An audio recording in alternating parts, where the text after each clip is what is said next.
only the Ministry of Energy and Petroleum signed a deal with the state-owned petroleum companies in the Middle East. Why Ruto chose to characterize the deal as a G2G is the first red flag that points to mischief in this deal. We now know that the characterization of this deal as a G2G was meant to shield the three Kenyan companies from paying the 30% corporate tax. I will return to this matter later. 2. The shilling has continued to fall against the dollar. The cost of oil has not come down since the deal was signed. 4. The scarcity of the dollar has continued. 5. The landlocked countries that depend on us for oil are abandoning our pipeline because it has become too expensive. In other words, the deal has not addressed any of the problems Ruto said it would. When Ruto initiated this deal, the US dollar to the Kenya shilling exchange rate was 132. Today, 6 months later, it is Kenya shillings 159 to the dollar. The cost of fuel shot up significantly after the deal. Why have things moved from bad to worse since the deal was signed? Well, the deal was a scam for which we now demand full disclosure and full accountability. It is corrupt and rotten to the core. It is state capture by Mr. Ruto and company and a conspiracy against the country. Ruto's collapsing the country while feeding Kenyans on lullabies. Other than keeping the cost of oil permanently high in Kenya, the deal is costing the country dearly in terms of trade in petroleum with the landlocked neighbors. It is shrouded in deep secrecy. To date, only 2 documents have been made public. That is, the Master Framework Agreement with petroleum trading entities and the Open Tender System Modified Agreement with marketers. The Supplier Purchase Agreement between the Middle East oil firms and the hand-picked distributors in Kenya has never been seen. We challenge Mr. Ruto to publish this document. Nobody knows how Gulf Energy, Galana Oil Kenya Limited, and Oryx Energies Kenya Limited got nominated to handle local logistics. But the hand-picked distributors are selling oil to us at almost twice the price from bulk suppliers. These companies are also manipulating deliveries date ranges so that they can minimize on prices. We know that in August this year, 4 months after the deal, the government allowed Oryx Energies to sell oil at prices that had been inflated by 17%. In the Ruto deal, Oryx is a supplier of diesel to other oil marketing companies in the country. The excuse was to delay in discharging fuel at the jetty. This shady business model is being deployed by all the companies that were retained in the Ruto deal. They buy at low prices, delay discharging, then ask to be allowed to offload at higher prices, and the cost is passed on to the consumers. In the case of Oryx, it had bought the diesel at an average Platts price of $97.88.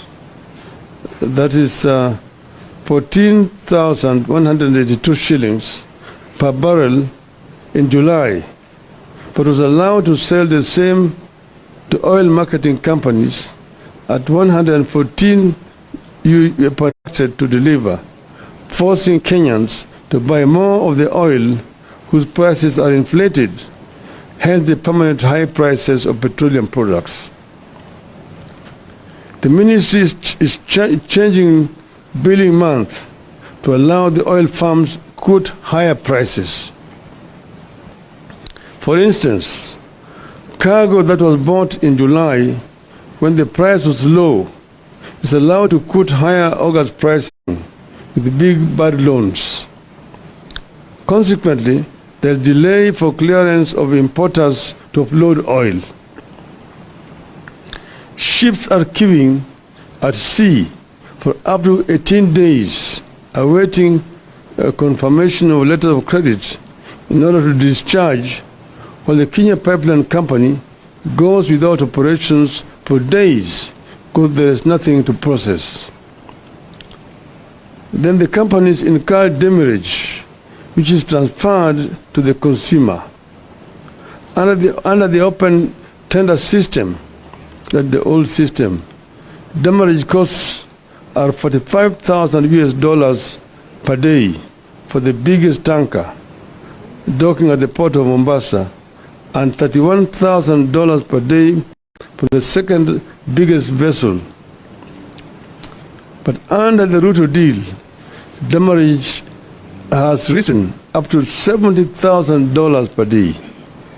This cost is passed on to the consumers at the pump. You will have noticed that Tanzania recently reduced the cost of petroleum products from 1st of November, while Kenyans remain the same or just marginally changed. Tanzania said it was reducing prices because of decrease in the world oil prices by an average of 5.68%, while premiums for importation of petroleum products had decreased by an average of 13% for super petrol, also known as premium motor gasoline or premium motor spirit, and 25% for automotive gas oil or diesel. We will not hear that story here because of the corrupt dealings written into the Ruto deal. As ships accumulate extra charges on the high seas, the money sits in an escrow account in a local bank where it earns interest. It remains unclear who the beneficiaries of the accrued interest is. This deal has led to high cost of oil products sourced through the Northern Corridor transit route, that's Kenya route. The freight and premium rates for the May 2023 cargoes were higher in the Northern Corridor by 61% compared to the Central Corridor. Northern Corridor is the running Mombasa, Nairobi, Malaba, Kampala, and to DRC. The Central Corridor, the one that comes from Dar es Salaam all the way to Rwanda, Uganda, and DRC. That rise in freight and premium is reflected at the pump. That is what has pushed Uganda and other forward markets like South Sudan, Eastern DRC, Rwanda, and Burundi to consider importing goods through the Central Corridor or Tanzania route. Uganda is shifting to the Central Corridor, meaning that they are going to be using the port of Dar es Salaam or Tanga rather than Mombasa. The volume it ferries via Kenya Pipeline has dropped by 52% from 70%. So other than making petroleum products ever more costly, the deal is going to kill the Kenya Pipeline Company as soon as this year.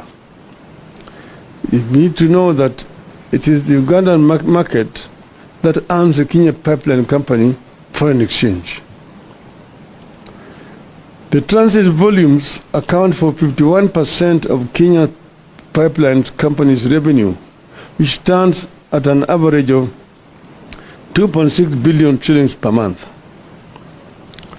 When the company loses in the volume transported, it results in higher tariffs, which is transferred to the local consumer in terms of higher cost of petroleum products. A 10% reduction in the transit volumes would result in a 5% increase in tariffs, which is reflected at the pumps in terms of cost of fuel. The change of route by landlocked trading partners will force a number of Kenyan oil marketing companies and logistic firms to close shop. Of course, this leads to job losses, loss of foreign exchange, loss of revenue for the country as a result of KPC losing transit share. Ideally, Kenya should have provided a pipeline and storage capacity allocation for Uganda market. Kenya should also have allowed the direct participation of the Uganda oil marketers in sourcing petroleum products through the Northern Corridor route. But because corruption was written into the deal, the Ruto administration could not allow neighbors in fear of exposure. Consequently, the KPC is set to lose substantial business to Tanzania. Uganda's shift to the Central Corridor will most certainly influence Rwanda, Eastern Democratic Republic of Congo, and South Sudan. As KPC loses business, it will charge more for its product to stay afloat, hence the ever-rising cost of petroleum products. The deal only ended up creating irregular supplies and higher prices. Open tender system allowed for competitive sourcing of fuel. Monopolistic tendencies for purposes of maximizing profit goes against the demand for efficiency and the need for lower prices. It is going to drive a number of oil marketing firms out of business, leading to job losses and loss of revenue for the government. The deal that Ruto signed with the oil companies has excessively high freights and premiums compared to those witnessed in the open tender systems. They are as high as an additional $50 per metric ton. In the end, Kenya is losing billions of shillings in taxes because the three companies picked to spearhead this deal do not pay the 30% corporate tax. Shielding the three companies from this tax is the reason Ruto told Kenyans that it was a G2G deal. Your guess is as good as mine on who is pocketing the unpaid corporate tax. But the burden of the unpaid corporate tax is passed to Kenyans at the pump. Now, ladies and gentlemen, our stand as Azimio. 1. Ruto must immediately cancel the contract and revert to the open tender system, which ensured guaranteed supply of petroleum products. It has assigned responsibility to various players as opposed to the so-called G2G that is making Kenyans depend on inefficient and corrupt players. The open tender system was efficient, accountable, and competitive, and offered prices commensurate with international pricing model. 2. The Ethics and Anti-Corruption Commission needs to move in, not to sanitize, but to get to the bottom of how and why we got into this deal and who is benefiting from it. 3. The men and women who came up with this self-serving deal must be surcharged and sacked. 4. The government must restore taxes to 8% from the 16% that came with the Finance Act. 5. The government must make public the so-called MOU between Kenya and Saudi Arabia and the United Arab Emirates. 6. The Ministry of Energy and Petroleum must make public the deal is signed with oil companies. 7. The Ministry of Energy and Petroleum must make public the supplier purchase agreement it signed with the oil companies. 8. The EACC and the Director of Criminal Investigations must investigate the tax compliance status and pricing model with the 3 oil companies. 9.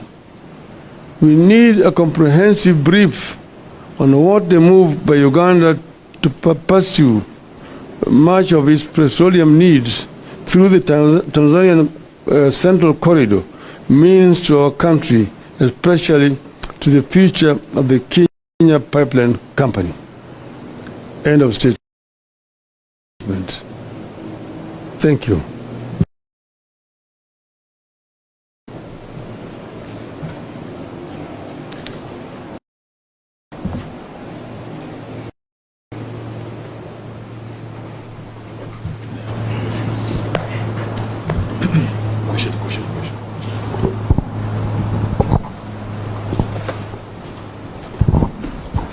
Labda kwa Kiswahili, Mheshimiwa Raila, katika siku za majuzi tumeona kama kuna mfanyabiashara tata ambaye anadai kwamba mafuta yake ambayo alileta ilinyakuliwa na serikali. Labda kwa mtazamo wako unaweza semaje kuhusiana na hayo?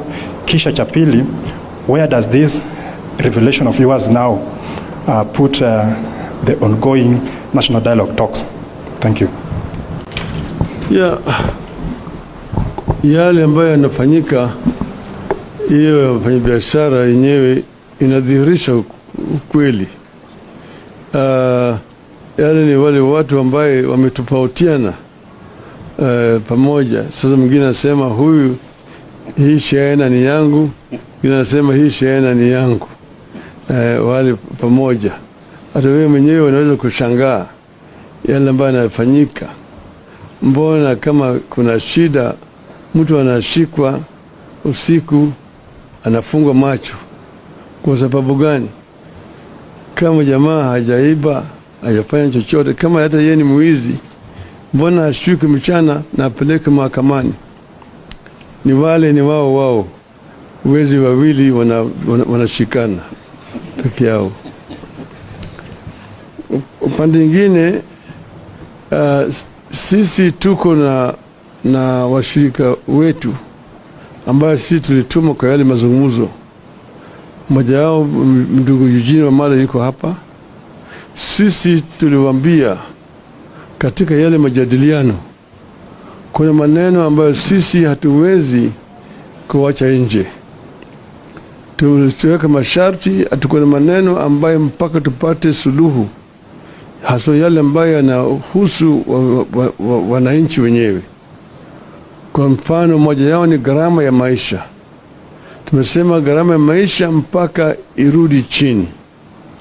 Hiyo ni moja ya masharti ya mazungumzo yetu. Ingine ni kuundwa kwa tume ya uchaguzi. 3 ni ukaguzi ya matokeo ya uchaguzi iliyopita. 4 ni mambo ya kutuingilia kwa vyama vingine vya kisiasa.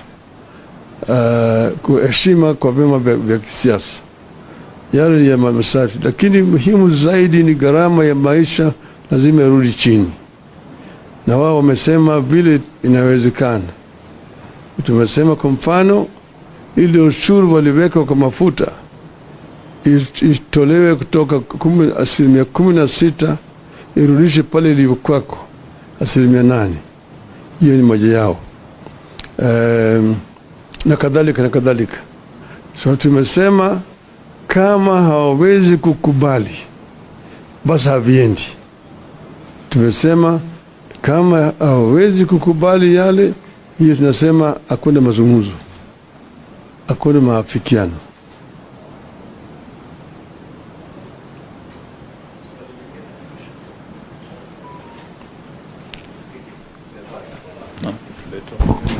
Over the weekend, you alluded that the inflation of prices on petroleum, on fuel was about 30 shillings. Maybe expound on that and how these you call cartels are fleecing Kenyans' pockets at the pump, and how much, by how much? No, I mentioned the other time, and you're going to find it in the statement that I've just read there, how prices are being inflated and then passed on to the consumer. I mentioned, for example, you'll find that you're being charged 217 shillings, but actual price would be 187 shillings. Now, where we are not sure is how that 30 shillings is being distributed, who is the beneficiary. But I've also explained to you how the whole of this process was conceived, how it was then executed, and how it is actually hurting the consumer down here. You'll find, for example, that ships are taking a very long. They're waiting when letters of credit have not been confirmed, incurring demurrage charges. The demurrage charges themselves have also been increased. It used to be $45, $1,000 per day. It is now $70,000 under this deal. And all that is being passed on to the consumer. So what is happening here is a complete rip-off. People are paying for air, and these people are very happy with this.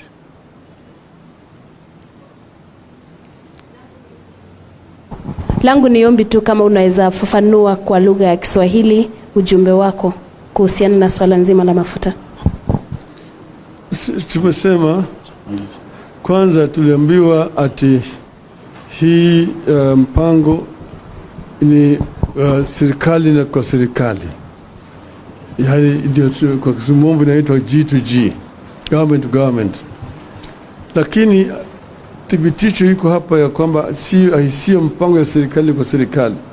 Serikali ya Kenya hajaweka mkataba na serikali ya Saudi Arabia au ya Emirates. Hii ni kati ya wizara ya kawi, yani ya wa Kenya, na makampuni moja ya Emirates na nyingine ya kule Saudia moja inaitwa Aramco.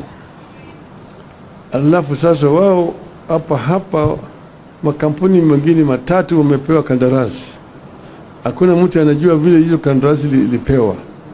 Manake zamani kulikuwa na kitu ambacho inaitwa open tender system.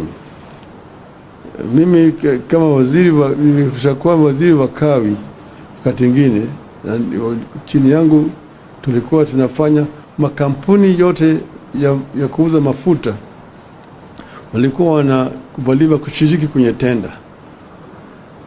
Kufanya tenda, alafu unachukua yule ambaye kuna bei ya chini zaidi. Sasa hiyo kampuni ndio inapewa ruhusa ya kwenda kuleta mafuta na kuwauzia wale makampuni zingine hapa. Ikifika tena baada ya miezi mitatu, hiyo tenda nyingine inafanyika namna hiyo. Lakini sasa hiyo imetolewa. Sasa serikali ndio inanunua kutoka katika hizo makampuni mawili ya Saudia na ya Emirates, alafu inakuja kuuzia watu hapa. Lakini hata hakuna ubaya na hiyo. Kinafanyika ni ya kwamba katikati hapo wameweka vikwazo zingine, alafu ujanja zingine hapo ambayo wanazidisha naye bei. Kwa hivyo bei inakuwa juu zaidi kuliko kama ingekuwa inakuja under ile OTS system. Na hiyo bei yote inapitishwa kwa mwananchi. Mwananchi huko chini inabeba hiyo mzigo. Kwa sababu ya yote pale ambayo yao jamaa wanakula hapo katikati, hapa kuna hii panya ambayo inakula hapo katikati, hiyo ndio inasukumwa kwa wananchi hapa. Na kwa kila lita ambayo unanunua kuna shilingi 30 ambayo imewekwa zaidi juu yake.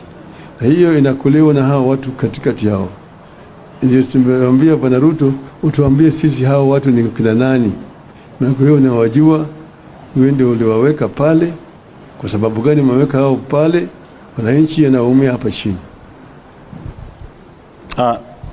Na swali Mheshimiwa Raila Odinga. Jina langu ni Sydney Chazima kutoka NTV. Swali la kwanza ni kuhusu tunamuita njeri wa mafuta. Sijui kama umesikia hilo swala kuhusu uagizaji wa mafuta kule Mombasa. Kuna meli ambayo imeshikwa ilikuwa na mafuta kuleta nchini. Je, mama huyu ni mmoja wapo ya wale watu ambao wanaongelea? Alafu swali la pili, tulimsikia Mheshimiwa Kalonzo Musyoka akisema hivi majuzi kwamba ikiwa mazungumzo ya uwiano kati ya Azimio na Kenya Kwanza hayataendelea mbele, basi mnaweza rejea katika maandamano. Je, hilo ni wazo sawia na lako? Kwanza hiyo swali ya pili, kwanza hawajamaliza.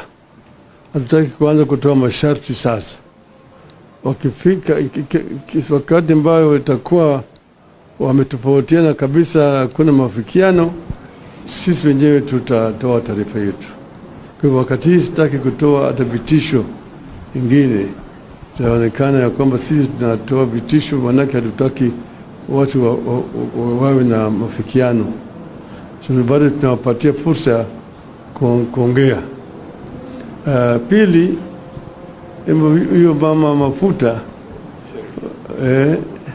huyo mama so mamona na unajua biashara ya mafuta, unajua gharama yake, pesa ambayo inatakikana ufanye biashara ya mafuta bilioni 17. Angalia sura yake kama